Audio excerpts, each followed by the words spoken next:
মুখ্যমন্ত্রীর প্রশাসনিক বৈঠক থেকে বেআইনি হকার উচ্ছেদের করা হুঁশিয়ারি।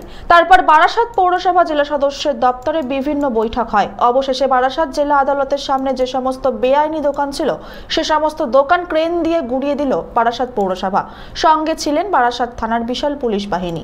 টিএমসির একটা ঘটক লোকসভা নির্বাচনের পরে যেহেতু সারা রাজ্য জুড়ে হকাররা যারা আছে তারা ভারতীয় জনতা পার্টিকে সমর্থন করেছে, সেই কারণের জন্য এদেরকে এভাবে উঠিয়ে দেওয়া হচ্ছে এবং অন্ধকারভাবে আবার এটাকে তৃণমূলরা কাটমানি খেয়ে এদেরকে আবার বসাবারও ব্যবস্থা করছে।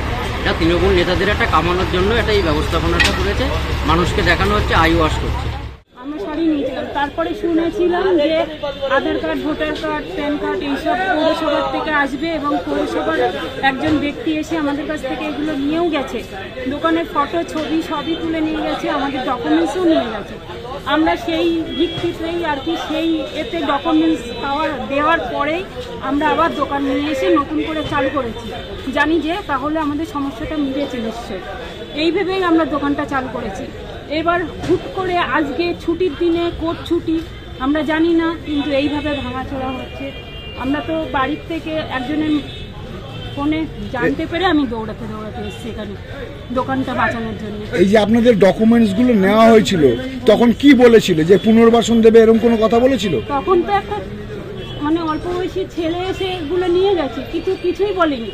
এবং আমি তার কাছে জিজ্ঞেসও করেছি যে এর জন্য আবার কবে কি হবে, কোনো ভাঙাচোরা হবে না তো? ও বললো যে 25 তারিখের পরে আপনাদেরকে এখানে জানিয়ে যাবে যে কি হবে, থাকবে কি ভাঙবে সেটা জানিয়ে যাবে 25 তারিখের পরে। কিন্তু 25 তারিখ গেছে, কালকে 26 তারিখ গেছে, সবকিছু, কিন্তু তারপরেও এখানে কিছু জানায়নি। বারাসাত থেকে প্রদীপ দাসের রিপোর্ট, চ্যানেল 24/7।